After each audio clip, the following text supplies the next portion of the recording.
আমার স্বামী আমাকে সহ্য করতে পারে না, কিছু হতে না হতেই ঘাড় ধাক্কা দিয়ে বের করে দেয়, কথায় কথায় বলে বেরিয়ে যাও। এবার তো সোজা বাড়ি থেকে বের করে দিল ঘাড় ধাক্কা দিয়ে। আজ 2 সপ্তাহ বাপের বাড়ি পড়ে আছি, কোনো খোঁজ খবর অবধি নেয়নি। বলতে বলতেই কেঁদে দিল তে। বয়স 19-20 হবে, এইটুকুনি একটা মেয়ে এভাবে বাড়ি থেকে বের করে দেওয়াটা কি ঠিক হলো? এই ধরনের পুরুষগুলো কি যে চায় তারা নিজেও জানেন। সহি বলল, এমন কেন তোমার বর? তে গাল মুছে বলল, আমি গরিব ঘরের মেয়ে, তাই সহ্য করতে পারে না। আমার নাক সিটকায় সবকিছুতে অহংকারী মানুষ, কোনোদিন আমার বাপের বাড়িতে পা রাখেনি আমরা গরিব বলে, আমার বাবাকে বলে ছোট লোক। সহি বললেন, এসব মোটেও ভালো না, অহংকার পতনের মূল। তে বলল, আমি কাউকে কিচ্ছু বলি না, আমার বাবাকেও বলি না, উনি গালাগালি করেন বলে। একবার উনি গোলামের পুত বলে ডেকেছিলেন, সেই থেকে যোগাযোগ বন্ধ করে দিতে বলেছিল, কিন্তু আমি যোগাযোগ বন্ধ করিনি, তাই আমাকে আরেক দফা অপমান করলো। আমি কাকে কি বলবো বুঝে উঠতে পারছি না। আমার শাশুড়ি অতটা খারাপ না, কিন্তু ওনার ছেলের হয়ে কথা বলে প্রায় সময়। বলেন, তোমার শ্বশুর আমাকে রোজ মারতো, এত বদমেজাজে ছিল, তারপরেও আমি কি বাড়ি ছেড়ে চলে গেছি? স্বামীর ঘর করতে গেলে মাটির দলার মতো নরম হয়ে থাকতে হয়। সহি বলল, তোমার প্রতি তার কোনো টান নেই, তুমি কি বুঝতে পারো না?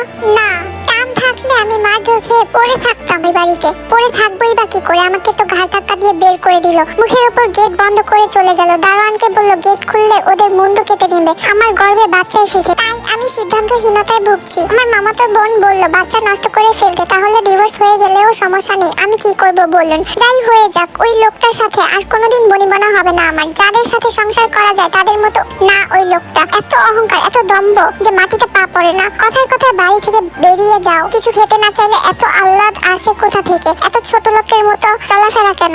এসব কথায় জর্জরিত করে আমাকে। সহি বলল, তুমি আমার কাছে এসে ভালো করেছো, কিন্তু তুমি আমার কথা শোনো, বাচ্চাটার কথা জানিয়ে দাও তোমার হাজবেন্ডকে। তে বলল, জানে ভালো করে। সহি অবাক হয়ে বললেন, জানার পরে বের করে দিল? তোমার হাজবেন্ডের কি অন্য কারোর সাথে অ্যাফেয়ার আছে? থাকলে তো ভালোই হতো, কিন্তু সবাই তো আমার মতো গর্ধব নয়। আমাকে পেয়েছে কপাল করে। ওরকম দাম্ভিক, অহংকারী, দামড়া গন্ডার সাথে জেনে শুনে কেউ নিজেকে জড়াবে না। আমার বাবা কি দেখে যে এত টাকা পয়সা ধার দেনা করে বিয়ে দিল আমি জানি না। এখন কিছু বললে ফোনের ওপাশে গোলামের পুত বলে চিল্লায়, কিন্তু মেয়ে জামাইয়ের সামনে গেলে সেই নেংটি ইঁদুরের মতো পালাই পালাই করে। সহির হাসি পেল কথাটায়, কিন্তু উনি নিজের ভাব গম্ভীর্যতা ধরে রেখে বললেন, তোমার গায়ের রং শ্যাম কালো, এটা বলে কি খোটা দেয় তোমাকে?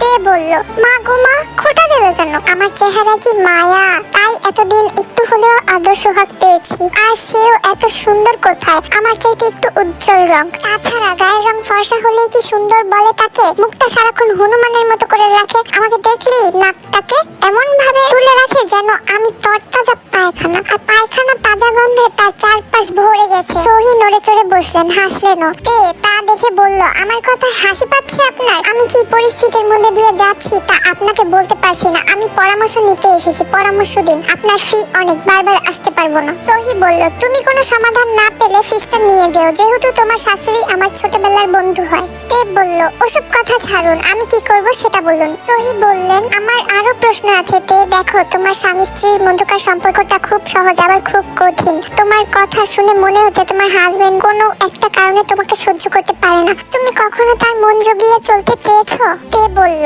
অনেকবার। রাতে কি এমনি এমনি ভালোবাসতো? বলেই নিজে লজ্জা পেয়ে গেল। সহি হেসে বলল, লজ্জা পাওয়ার কিছু নেই, বলো। তে বলল, শাশুড়ি মা বলেছে সেজেগুজে থাকতে, তাই রাতে সাজগুজ করতাম, কিন্তু সেই গন্ডার তো সাজগুজও পছন্দ করে না। সেবার ভীমবার এনে দিল লিপস্টিক মোছার জন্য, ভাবতে পারেন? সহি বলল, কি বলো? এ তো রীতিমতো অত্যাচার। শুধু কি তাই, আমি ছোট লোক বলে এক টেবিলে বসে কোনোদিন খাইনি। আমার ব্যবহার করা সাবান কখনো ইউজ করেন, আমার কাপড় চোপড় কখনো তার আলমিরায় ঠাঁই পাইনি। তের চোখে পানি টলমল করে ওঠে। সহি তাকে সান্ত্বনা দিয়ে বলল, কাঁদবে না তে, বি স্ট্রং। তে টিস্যু দিয়ে নাকের পানি মুছে বলল, কাঁদবো না আর, অনেক কেঁদেছি। সহি বলল, গুড। তোমার স্বামীর সাথে পরিবারের বাকি সদস্যের সম্পর্ক কেমন? ভালো। শুধু তোমার সাথে এমন করে? হ্যাঁ। তোমার শাশুড়ি ছেলেকে একটু বকাঝকা করে না, বোঝায় না? তে অবাক কণ্ঠে বলল, অত বড় কলিজা কার? এমন গন্ডার যে একটা চিৎকার দিলে মনে হয় ভূমিকম্প হচ্ছে। তাছাড়া বেয়াদব মানুষের কাছ থেকে যত দূরে থাকা যায় ততই মঙ্গল। আমার শাশুড়িটা মানুষ খারাপ না, ওনার বাকি ছেলে মেয়েগুলো অতটা খারাপ না, কিন্তু এটা গুন্ডা হয়েছে। সহি বলল, এই পর্যন্ত কতবার ঘর থেকে বের করে দিয়েছে? বিয়ের পর ঘর থেকে বের করে দিয়েছে 40-45 বারের মতো, বাড়ি থেকে এই 3য় বারের মতো। আর কত অপমান সইব বলেন? দারোয়ান আর কাজের বুয়া সবাই আমার দিকে তাকিয়ে হাসছিল ঠোঁট টিপে। আমার গলায় দড়ি দিতে ইচ্ছে হয়েছিল তখন। প্রত্যেকবার ঘর থেকে বের করে দিলে শাশুড়ি এসে চেঁচামেচি করলে ঘরে ঢুকাতো, মেঝেতে শুতে বলতো। অনেক রাত মেঝেতে ঘুমিয়েছি, শীতে কেঁপেছি, একটুও মায়া হয়নি। আমাকে বের করে দিলে শাশুড়ি বলতো, ওকে ঠেলে তুই ঘরে ঢুকে যাবি, বলবি এটা আমার ঘর। বলেছো? হ্যাঁ বলেছি, বিনিময়ে মেঝেতে ঘুমাতে হয়েছে। আপনি না দেখলে বুঝবেন না। একটা আগাগোড়া বর্বর প্রকৃতির মানুষ সে। নেই মায়া দয়া, টান মোহব্বত, ভালোবাসা, টনে টনে ইগো আর অহংকার, দম্ভ, রাগ আর ক্ষমতার বড়াই। আমাকে ইচ্ছে করলে কাছে টেনে নিয়েছে, আবার ইচ্ছে করলে ঘর থেকে ঘাড় ধাক্কা দিয়ে বের করে দিয়ে বুঝিয়ে দিয়েছে, বলেছে এটা তোমার বাড়ি নয়। আমি একটা হাতের পুতুল, আমি কোথায় যাব এখন? সহি বলল, হতাশ হইও না তে, তোমার কোনো বদ অভ্যেস আছে যা তোমার বর অপছন্দ করে। তে বলল, সে তো অনেক আছে, এত কথা বলতে চাই না, আমি ডিভোর্স চাই ব্যাস। সহি বলল, তাহলে বাচ্চা অ্যাবর্শন করিয়ে ফেলো। তে বলল, গন্ডারের বাচ্চা গন্ডারই তো হবে, রেখে লাভ কি? সহি ঠোঁটের কোণে মৃদু হাসি রেখা টেনে বলল, কিন্তু অ্যাবর্শন করানোর সময় তোমার হাজবেন্ডকে লাগবে, তার অনুমতি ছাড়া হবে না। তের কপালে হাত, আমি এই লোকটার সামনে আর যাব না ভাবছি। সহি বলল, বাচ্চাটা তোমার একার না, তাই তোমার একার সিদ্ধান্ত কিছু হবে না, আর এটা অনেক সেনসিটিভ ইস্যু। তে অনুরোধ করে বলল, আমার সিচুয়েশনটা বোঝার চেষ্টা করুন, আমি এখন শুধু আমার কথা ভাবছি। এই বাচ্চা তো ওরা নষ্ট করতে দেবে না, আমাকে জিম্মি করার একমাত্র হাতিয়ার বাচ্চাটা। সহি খসখস করে কিছু যেন লিখলেন কাগজে, তের দিকে বাড়িয়ে দিয়ে বলল, সন্ধ্যায় পারলে আমার বাসায় এসো, তোমাকে বেস্ট সলিউশন দেব আমি, এটা অ্যাড্রেস। তে বলল, আপনার বাড়িতে কেন? সহি বললেন, ডিভোর্স পেপার রেডি করার জন্য। তোমাদের বিষয়ে আমাকে আরো স্টাডি করতে হবে। জীবনে এত বড় একটা সিদ্ধান্ত হুট করে নিয়ে ফেলা যায় না। তে বলল, ওরা আমাকে ডিভোর্স লেটার পাঠাবে, আমি চাইছি আগে ভাগে পাঠিয়ে দিতে, তাহলে এই একটা জায়গায় আমি জিতবো। ওই লোকটা ভেবেছে আমি তার হাতের পুতুল। সহি বললেন, না না তে, তুমি কারো হাতের পুতুল নও, তোমার কি জিদ, তুমি অবশ্যই জয়ী হবে। আচ্ছা আমাকে একটা কথা বলো, তোমাকে সে কখনো চড় থাপ্পড় মেরেছে? না মানে তোমার গালের পাশে একটা দাগ দেখতে পেলাম যে। লজ্জায় কুকড়ে গেল, বলল, দেখুন সেদিন আমাকে শেভ করিয়ে দিতে বললো, আমি কি ওসব পারি নাকি? শেভ করিয়ে দিতে গিয়ে গাল কেটে দিলাম, তাই আমার গালও ছিঁড়ে দিল। সহি বলল, কিভাবে? তে চোখ নামিয়ে রাখলো, উত্তর দিল না। আহা, ঘরদোর সব আন্ধার হয়ে গেল, ফিরে আইবো। এত মেজাজ গরম হলে জামাইয়ের ঘর করতে পারে না মেয়েরা। তে বলল, আমি সিদ্ধান্ত নিয়ে ফেলেছি আম্মা, তোমার ছেলের কাছে আর যাব না। আমি সস্তা হতে হতে একবারে নিচে নেমে গিয়েছি। রেগে গিয়ে বলল, তোর মতো মেয়ে তো আর আমি দেখিনি, তুই ভাবলি কি করে আমার ছেলে তোকে আনতে যাবে? থাক ওখানে, মর। তে অবাক কণ্ঠে বলল, তোমাদের রূপ দেখা হয়ে গেছে আমার। জিয়ন জাংকুককে বলবে ওই জিয়ন বাড়িকে পা দেখিয়েছি আমি। টুপ করে ফোনটা কেটে দিল তে। জিন রাগ সংবরণ করার জন্য পাইচারি করতে করতে বলল, দেখেছো ওই মেয়ের গলা কত বড় হয়েছে, দেখেছো তোমরা? এই বাড়িকে নাকি পা দেখিয়েছে। উপস্থিত কেউ কোনো জবাব দেয়নি।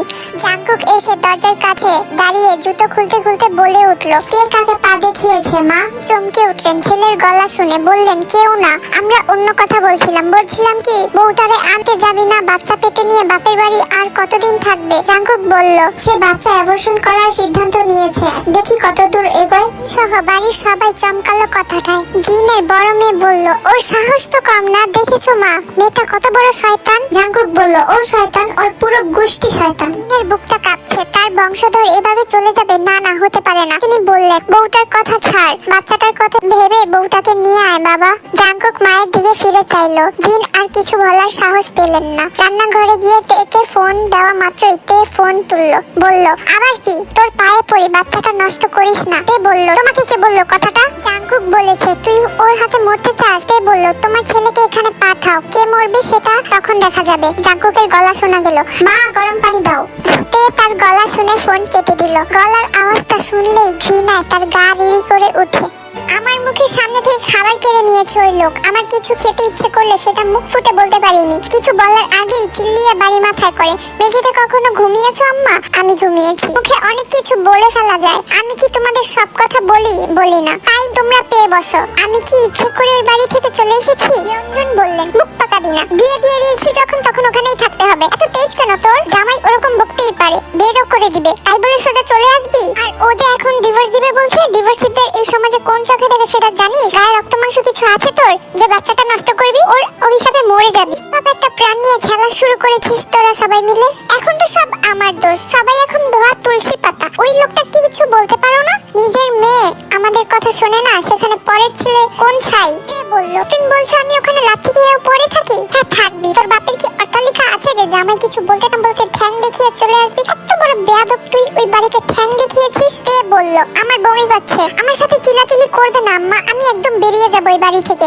কেউ খুঁজেও পাবে না। পারবি না কোথাও যাইতে, তুই এত সহজে কাউরে নিস্তার দিবি না। চুপ করে পড়ে রইল বিছানায়। এবার শক্তি ফুরিয়েছে, আর কথা বলতে পারবে না। গলার উপর কিছু একটা উঠে আসার চেষ্টা করছে। এক দৌড়ে বেসিনের কাছে ছুটে গেল। গলগল করে বমি করতেই ইয়নজন ছুটে এসে পিঠে মালিশ করে দিতে দিতে ইয়নকে ডাকলো, তোর আপার জন্য লেবু পাতা ছিঁড়ে নিয়ে আয় তো কয়েকটা। ইয়ন লেবু পাতা এনে দিল। সেগুলো নাকের কাছে কচলে শুকতে শুকতে বলল, আম্মা রে, আমি বোধহয় মরেই যাব। ইয়নজনের চোখ টলমল করে উঠলো। মেয়েকে বুকে চেপে ধরে দোয়া পড়ে ফু দিতে দিতে বলল, এমন অলক্ষণে কথা বলিস না তো, মা হওয়া কি মুখের কথা? এজন্যই তোকে বলছি ওই বাড়িতে চলে যা, ভালো মন্দ খেতে পারবি। শুধু 3 বেলা ভাত পানি খেলে হয় না, ফলমূল খাওয়া লাগে। তোর বাপের কি এত হেডম আছে যে তোকে ফলমূল খাওয়ানোর? বলল, না না, আমি মরে গেলেও ওই বাড়িতে যাব না। আমাকে 2 পয়সার দাম দেয় না, আমি 1 পয়সারও দিব না। এর বাবা সবিন মেয়ের জন্য ফুচকা নিয়ে এলেন। আসার সময় পই পই করে বলেছে, বাবা ফুচকা খেতে ইচ্ছে করছে, বেশি করে আনিও। সবিন তাই বেশি করে নিয়ে এলেন।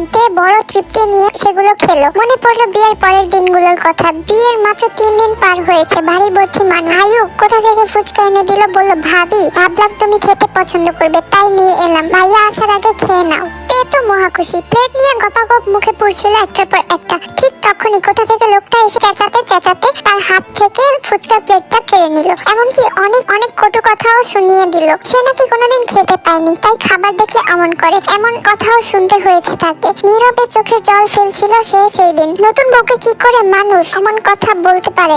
লোকটা যে এমন বেয়াদব গাদ্দার হবে সেটা বিয়ের দিনই বুঝতে পেরেছে। ভরা বিয়ের আসরে তাকে দেখে এমন ভাবে নাক মুখ কুচকে ফেল যেন তার সুন্দর টলমলে মুখটাতে ময়লা লেগে আছে। কেন মুখটা অমন করে ফেললো সেটা জানতে পারলো বিয়ে পড়ানো শেষে। সে অধিকার বোধটুকু অর্জন করার জন্য অতক্ষণ চুপ করে ধৈর্য ধরে বসেছিল লোকটা। তার ঘরে এসে মুখটাকে বাদুড়ের পাছার মতো বিকৃতি করে সাফ সাফ বলল, এই মেয়ে, মুখে এসব কি দিয়েছো? লাগছে কিরকম? এইসব সাদা বেসন তাড়াতাড়ি ধুয়ে মুছে নাও, না হলে তোমার ওই বাড়িতে যাওয়া হবে না। সময় 10 মিনিট।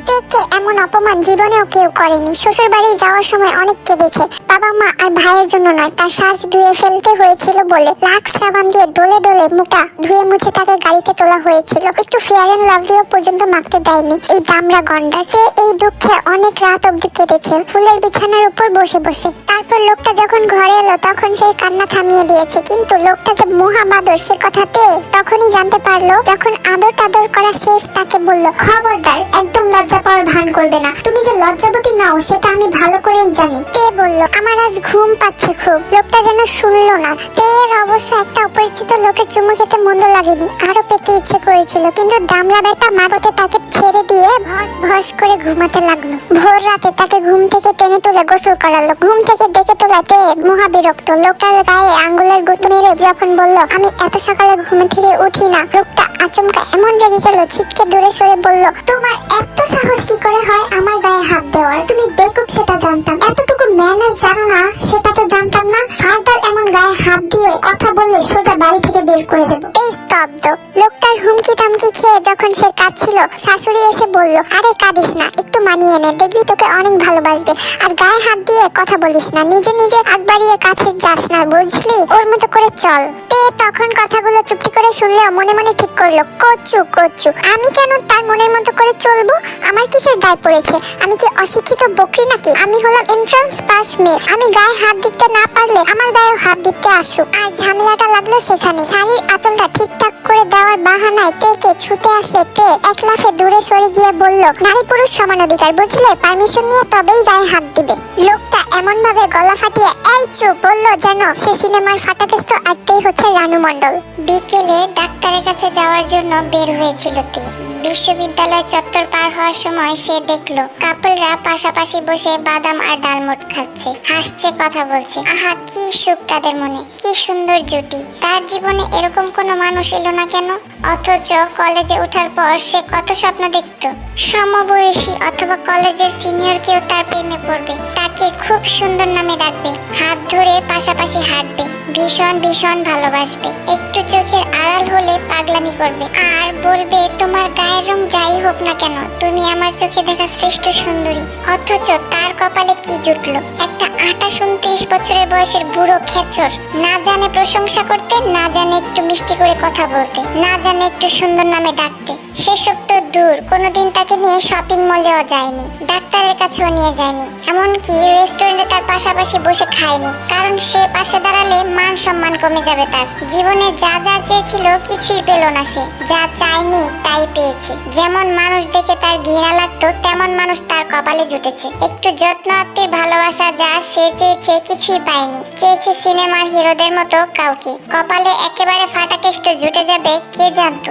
ডাক্তার দেখানোর জন্য ওয়েটিং রুমে বসেছিল সে, তখনই কম্পাউন্ডার এসে বলল, ম্যাম এখন আপনি যেতে পারেন। তে চেম্বারে ঢুকতেই দেখলো মহিলা ডাক্তারটি তাকে আগাগোড়া পরখ করছে, কেমন রাগি রাগি ভাব। সব কি ফাটা কেষ্টর বাপের বীজ নাকি, নাইলে সবখানে এমন মানুষ জুটে কেন? অ্যাবর্শন কেস নাকি? তে মাথা নেড়ে বলল, জি। নাম? কিম তেয়াং। আপনার স্বামী কোথায়? মৃত। আপনাকে তো বিধবার মতো লাগছে না। ডাক্তার তের দিকে এক দৃষ্টিতে চেয়ে রইল। তে বলল, আমি বাচ্চাটা চাই না, আমার পড়াশোনার ক্ষতি হবে। সেটা বাচ্চা নেওয়ার সময় খেয়াল ছিল না? তে কিছুটা ভরকে গেল, তারপর বলল, বাচ্চা যে দিয়েছে তার দোষ, ওসবে আমার হাত নেই। ডাক্তার মহিলাটি বলল, আপনার হাজবেন্ড জিয়ন জাংকুক না? ডাক্তারের কথাটা শুনে তে কিছুটা চমকে উঠল, চোখ দুটো বড় বড় করে বলল, আপনি কিভাবে জানেন? ওনাকে কে না চেনে? দেখুন আপনার হাজবেন্ড একজন আইনের মানুষ, বাচ্চাটা তারও। আমি তাকে ছাড়া আপনাকে কোনো সলিউশন দিতে পারবো না, আমাদের উপর চাপ আসবে। তারপর তে বলল, টাকা তো আমার আব্বা দিবে, টাকা পেয়ে গেলে কাজ করতে সমস্যা কোথায় আপনার? ডাক্তাররা সব কাজ টাকার জন্য করে, এ কথা আপনাকে কে বলল? আপনি এখন যান। তারপর তে ডাক্তারকে উদ্দেশ্য করে বলল, এখানে কি আগে থেকে জিয়ন জাংকুক এসেছিল নাকি? তো আসুক, সমস্যা কি? আমি অন্য ডাক্তারের কাছে যাব। এই শহরে কি ডাক্তারের অভাব আছে নাকি? ডাক্তার ভেবাচাকা খেয়ে গেল। তে বেরিয়ে গেল, যাওয়ার সময় বলল, ফিসটা তাহলে জিয়ন জাংকুকের কাছ থেকে নিয়ে নেবেন। গন্ডারের বাচ্চা গন্ডার, তোর বংশবৃদ্ধি হতে দেব না আমি। এ বলে বিড়বিড় করতে করতে বেরিয়ে গেল তে। তে বাড়ি ফেরার পথে অন্য একজন গাইনি বিশেষজ্ঞের খোঁজ নিয়ে এলো। জাংকুকের এসব ষড়যন্ত্র তাকে ঠেকাতে পারবে না। দরকার পড়লে সে গলায় দড়ি দিয়ে জাংকুকের নামে চিঠি লিখে যাবে, মরেও শান্তি দিবে না সে লোকটাকে। তাকে অসহায় অবলা পেয়ে দিনের পর দিন নির্যাতন করেছে শারীরিক মানসিকভাবে। লোকটাকে সে কিছুতেই ক্ষমা করবে না। বাড়ি ফিরতেই মা হাসি মুখে দৌড়ে এসে বলল, হ্যাঁ রে তে, শোন না, জামাই ফোন দিয়েছে আমার ফোনে, বলেছে তোকে পাঠিয়ে দিতে। ফোন দিয়েছে শুনে তে একটু খুশি হলো, কারণ জিয়ন জাংকুক এখন ভয় পাচ্ছে বাচ্চাটা হারিয়ে ফেলবে বলে। এমন ভয়ই তো দেখতে চেয়েছিল সে। আর কি বলেছে? বলল গাড়ি যাবে, আপনাদের মেয়েকে বলুন তৈরি হয়ে থাকতে, গাড়ি গেলে যেন উঠে পড়ে। মেয়েকে একটু ভালো বুদ্ধি শুদ্ধি দিন, বাবা মা মিলে মেয়েকে উস্কে দিলে ঘর তো ভাঙবেই। কথাটা শুনে তে হাহা করে হেসে উঠে বলল, ফাটাকেষ্ট ভয় পাইছে আম্মা, বুঝছো? অনেক তো বাহাদুরি করলো। তুমি ফোন করে বলো আমি যাব না, কিছুতেই না। কথাটা শুনেই যেন ইয়ঞ্জনের মুখ কুঁচকে গেল, আর বলল, জামাই যদি আসে তাও যাবি না? তে গালে হাত দিয়ে বলল, তবা তবা, কি বলো আম্মা? জিয়ন জাংকুক জীবনও আসবে না আমাকে নিতে। তুমি কি জেগে জেগে স্বপ্ন দেখতেছো? মাঝে মধ্যে এমন আউলা জাউলা কথা বলো যে কচু গাছে ফাঁস খাইতে ইচ্ছা করে আমার। তুই সত্যি সত্যি বাচ্চাটা নষ্ট করে ফেলবি তে? তোর মনে একটুও মায়া দায়া হচ্ছে না বাচ্চাটার জন্য? মায়ের মন এত পাষাণ হতে পারে না তে? তে মাকে ঝাড়ি মেরে সেখান থেকে চলে এলো। কথাটা থেকে ভাবালো, বিছানায় চিত হয়ে শুয়ে শুয়ে ভাবলো ওয়েটিং রুমে বসা ওই রোগীটার কথা। ওই মহিলার কিছুতেই বাচ্চা হচ্ছে না, তাই কত কষ্টে আছে সে। তের ভীষণ কান্না পেল, কিন্তু সে কাঁদলো না। বাচ্চার খচ্চর বাপের কথা মনে পড়ায়। ইয়ঞ্জন ফোনটা কানে ধরে ঘরে ঢুকে এসে বলল, এই তে নে, তোর শাশুড়ি ফোন করেছে। তে মাথা তুলে তাকালো আর বলল, কথা বলার মুড নেই। ইয়ঞ্জন বললেন, হ্যাঁ বিয়াইন দিচ্ছি, এই নে কথা বল, সালাম দে। তে ফোনটা কানে লাগিয়ে বলল, হ্যাঁ বলো। ইয়ঞ্জন অবাক হয়ে বলল, আদব কায়দা সব ভুলে গেছিস দেখছি। আহা, কথা বলতে দাও তো আম্মা। জিন বললেন, দেখবো তুই ভুলভাল ওষুধ টষুধ খাবি না কিন্তু। আল্লাহর কসম লাগে, ওই বাচ্চার যদি কিছু হয় আমি নিজে বিষ খাবো। ওই বাচ্চাটা হোক, তারপর তারপর তোরা যা ইচ্ছে তাই করিস। তারপর তে বলল, এসব তোমার কথা নাকি তোমার ছেলের? আমার ছেলের কথা হবে কেন? তোমার গুণধর ছেলে কোথায়? জিন পাশে তাকালেন, উনি ছেলের ঘরে বসে এই কথা বলছেন। জাংকুক পায়ের উপর পা তুলে টিভিতে নিউজ দেখছে। মনোযোগ কোন দিকে জিন বুঝে উঠতে পারলেন না। তারপর বললেন, ও ঘরে বসে টিভি দেখছে। তারপর তে বলল, শুনে খুশিতে মরে গেলাম, রাখো ফোন। জিন বললেন, শোন না বউ, ও নিজেই বলেছে তোকে চলে আসতে। বাচ্চাটা হোক, তারপরেই ডিভোর্স খেলিস মা আমার, বাচ্চাটা নষ্ট করিস না। ব্যাপারটা কি শাশুমা? ছেলের সামনে বসে এত ভালো ভালো কথা বলছো? তারপর জিন একটু থতমত খেয়ে বললেন, তুই একটা কথা বল, আসবি কি আসবি না? তে বলল, যাব না মানে যাব না, ব্যাস। আমাকে কি কিনে নিয়েছে মা ছেলে মিলে? জিন কিছু বলার আগেই জাংকুক বলল, মা ফোনটা দাও। জিন ছেলেকে ফিস করে বললেন, বকিস না বাবা, একটু বুঝিয়ে সুঝিয়ে বাড়ি আনতে পারিস কিনা দেখ, তারপর ওই বেটির কি হাল করি আমি দেখ। জাংকুক ফোন কানে দিয়ে বলল, হ্যালো, শুনতে পাচ্ছ? তে চুপ করে রইল, মাকে খুঁজলো। ইয়নজুন বাথরুমে গিয়েছেন। তে তো মুখ করে বলল, হাগার আর সময় পাইনি। জাংকুক আবারও কয়েকবার হ্যালো হ্যালো বলতেই তে নাকি সুরে রোবট গলায় বলল, দুঃখিত, ফোনের মালিক এখন হাঁটতে গেছে, অপেক্ষা করুন, নইলে ফোন রাখুন। তে কথাটা বলা মাত্রই জাংকুক ঘর ফাটিয়ে চিৎকার করে উঠল, তে। তে ফোনটা কেটে দিয়ে চিৎ হয়ে শুয়ে পড়ল, জোরে জোরে হাসলো, মন থেকে হাসলো। ইয়নজুন ধীরে সুস্থে জিজ্ঞেস করলেন, কি হলো রে? কি বললো আবার? জাংকুক ঘরের এই কোণা হতে ও কোণা অব্দি চোখ বুজে পাচারি করতে লাগলো, তার মাথার রগ ফুলে উঠেছে। তারপর জিন বললেন, ও জাংকুক, কি হলো বল না বাবা। জাংকুক অনেকক্ষণ পর থামলো, তারপর ড্রয়ার থেকে চাবিটা হাতে নিল আর বেরিয়ে যেতে যেতে বলল, আমি আসছি। জিনও ছেলের পিছু পিছু ছুটলেন। কোথায় যাচ্ছিস? কিছু তো বলে যা বাবা। তারপর জাংকুক বলল, ওকে নিয়ে আসবো। তের ভীষণ খিদে পেয়েছে, তাই সে ভাত খেতে বসেছিল, আর তখনই কলিং বেল বেজে উঠলো। তেহুন বা তার বাবা বাড়িতে নেই, মা নামাজ পড়ছে। তে ভাবলো হয়তো তেহুন বা বাবা কেউ এসেছে, তাই সে ভাত চিবোতে বাম হাতে টেনে দরজাটা খুললো। দরজা খোলা মাত্রই জাংকুককে দেখে ভূত দেখার মতো চমকে উঠতে দেরি, তার হাত শক্ত করে ধরে একদম চুপ বলে গাড়ির দিকে টেনে নিয়ে যেতে জাংকুকের দেরি হয়নি। কোরবানির গরুকে যেমন টানে ঠিক সেইভাবেই টানতে টানতে নিয়ে যাচ্ছিল। তে না পারতে নিচে বসে পড়লো। জাংকুক চোখ নিচু করে তাকে দেখলো। তে ঠোঁটের একপাশে ভাত আর ঝোল লেগে আছে, ডান হাতে ভাত মাখা তো আছে। দেখতে দেখতে বমি পেয়ে গেল তার। আচ্ছা, ভাতগুলো খেয়ে আসি। আমার হাতে মাখা ভাতগুলো এখন কে খাবে? এগুলো ফেলে দিলে অপচয় হবে না? তুমি তো অপচয় পছন্দ করো না। জাংকুক দাঁতে দাঁত চেপে তাকে হ্যাচকা টান মেরে তুলে গাড়িতে বসিয়ে জোরে গাড়ি দরজা বন্ধ করে বিড়বিড় করে বলল, কি দোষ করলাম জানি না, এমন একটা বস্তি কি করে জুটলো আমার কপালে। সারা রাস্তা ভরতে ঢেকুর তুলতে তুলতে এলো, একটু পানি পর্যন্ত খেতে দেয়নি গন্ডারটা। এত অত্যাচার করে তাকে। গন্ডারটা যদি সন্ত্রাস দমনকারী চৌকস বাহিনীর সদস্য না হতো, তাহলে কবে নারী নির্যাতন কেসে সে জেলে ভরে দিত। তারপর বলতো, নে মদন, এবার টান জেলের ঘানি, তুই করবি সন্ত্রাস দমন, নিজেই তো আস্ত একটা সন্ত্রাস।